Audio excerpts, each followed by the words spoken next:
Hi. Oh, shoot. It says I'm muted, and that's because I'm on. Oh, I don't think I'm muted with you, though. I'm on two things here. I'm doing a lot here, but I think you can hear me. I'm assuming, yeah, my microphone dots are going. Okay. I think you can hear me. Let me just mute this machine. Lots of screens here going on today. Running a Zoom program on this computer, got work on this one, but here I am with you. Hi, how's everybody? Hi, Dad, you can hear me, good. Welcome to Frankenstein Tea. It's our daily short story program for adult listeners. It is Wednesday. I'm gonna cheat, look at my computer, December 9th, 2020. And let's see what's happening. Well, it looks like it's getting gray out on Block Island. I think that's about right. I think rain was coming this afternoon. So let's see what happens next. Maybe I'll have to read you something and go outside and pick up whatever we put outside this morning. We definitely put some tables and chairs out there so people can reach our Wi-Fi at all times. I'm looking at myself here in this camera. I have my reindeer scarf on because we're getting closer. I hope this program today finds you well in your home and that you're safe, that you're taking good care of yourself, and that you perhaps are even enjoying this time to really as I often say, as Islanders, we're really good at this. We like to stay inside and sort of isolate and hibernate.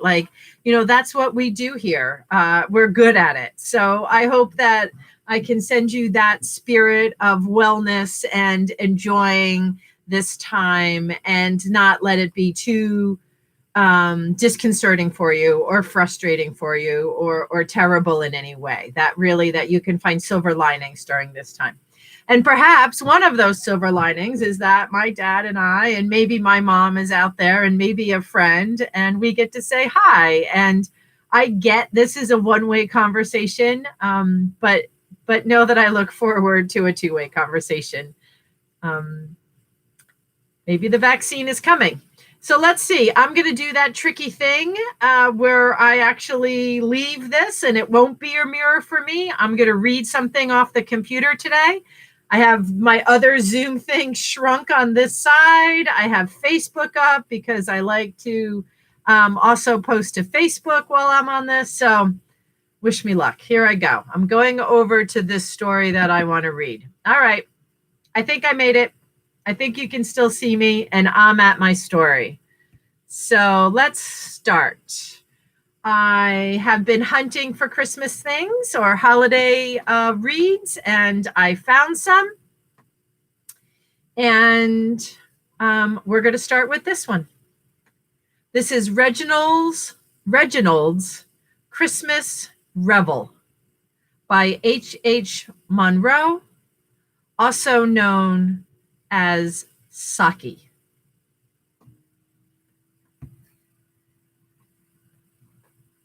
They say, said Reginald, that there's nothing sadder than victory except defeat. If you've ever stayed with dull people during what is alleged to be the festive season, you can probably revise that saying. I shall never forget putting in a Christmas at the Babwalds. Mrs. Babwald is some relation of my father's, a sort of to be left till called for cousin. And that was considered sufficient reason for my having to accept her invitation at about the sixth time of asking. Though why the sins of the father should be visited by the children. You won't find any notepaper in that drawer. That's where I keep old menus and first night programs.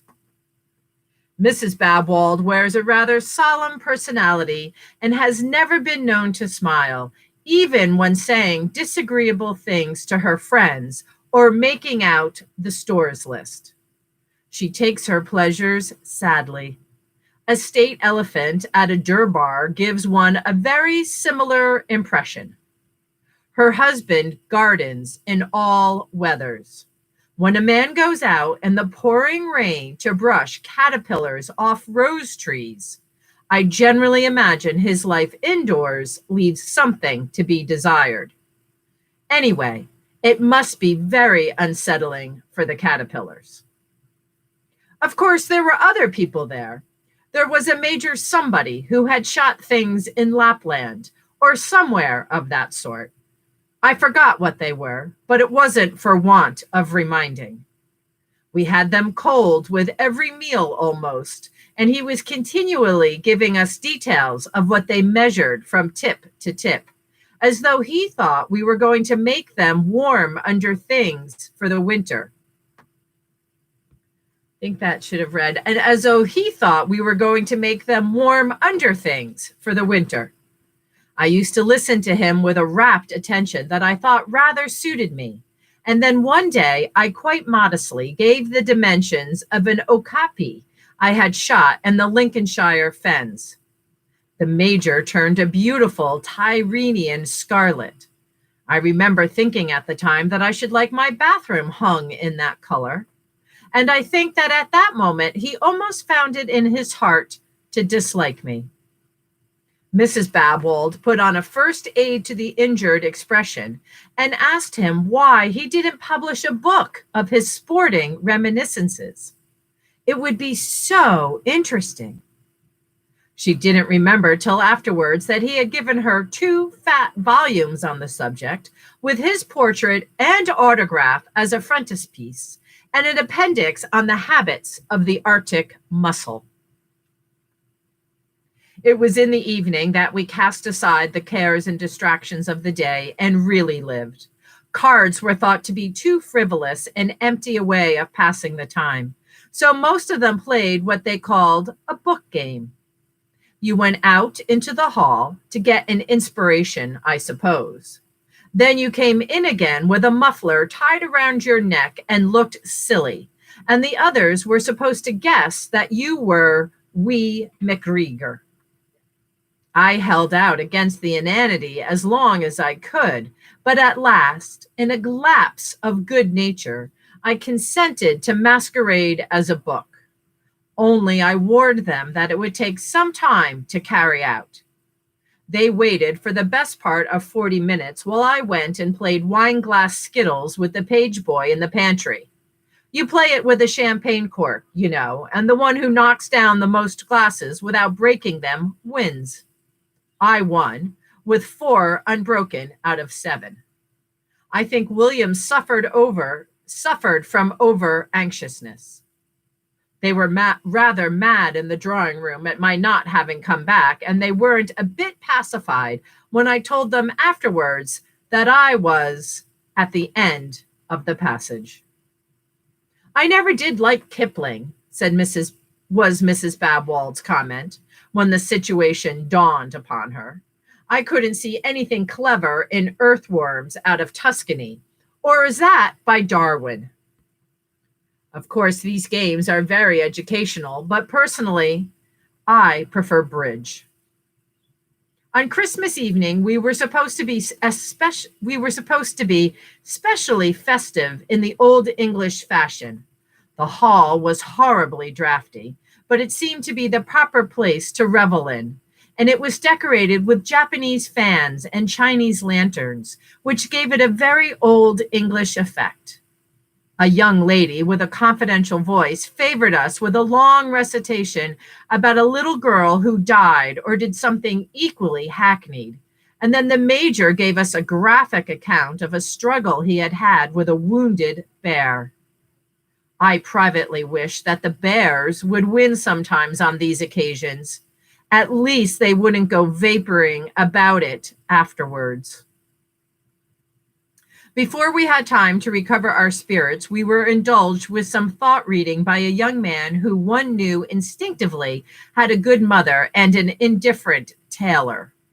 The sort of young man who talks unflaggingly through the thickest soup and smooths his hair dubiously as though he thought it might hit back. The thought reading was rather a success.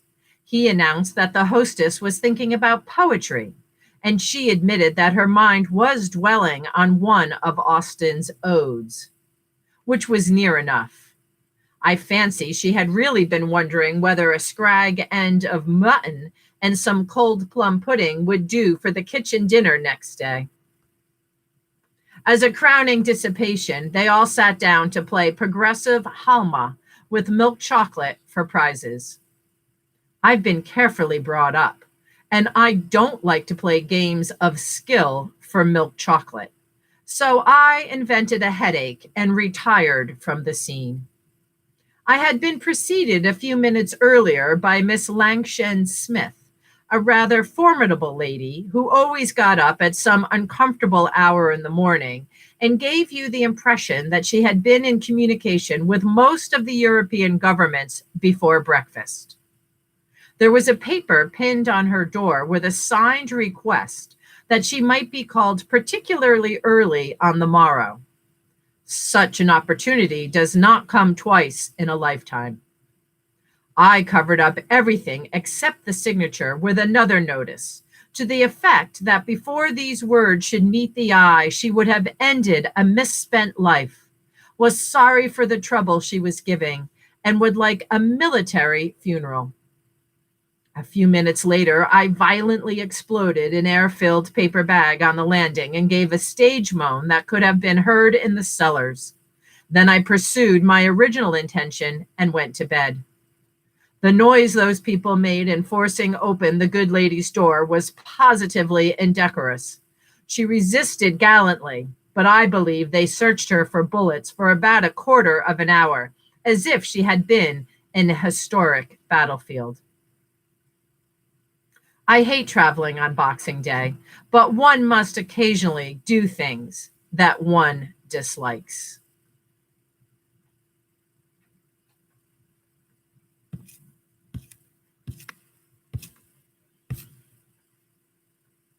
Phew, found a little bit of fun.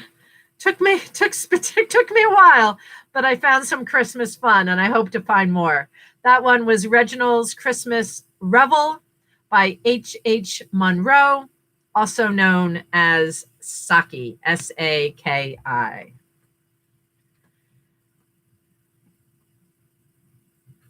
That was good fun for me. I hope it was for you as well. We'll see everybody later. If you want to join in, the Island Free Library and the Senior Advisory Committee have their weekly In Our Kitchens, which is a Zoom program from their kitchens. And we're going into Sandra Kelly's kitchen today to talk about stocking pantries and eating from your fridge and freezer, and how to do that successfully. Sort of a fun COVID thing. And of course, for Islanders, again, it's good for us to know anytime. So thanks for coming to this episode of Frankenstein Tea. We'll see you tomorrow. Let's see what else is happening. Oh, also at 4, if you have young kids around, right? Is today Wednesday? I think Miss Morgan does story time at 4 today. And that's on our Facebook program. But, don't count on me keeping this schedule straight. These women are all over the place and hard at it. So check our schedule in the Block Island Times for sure. All right. Bye, everybody. Thanks for coming. Another one coming up tomorrow. Hope it's as good-natured as today's. That's my goal. Bye, Poppy. Peace.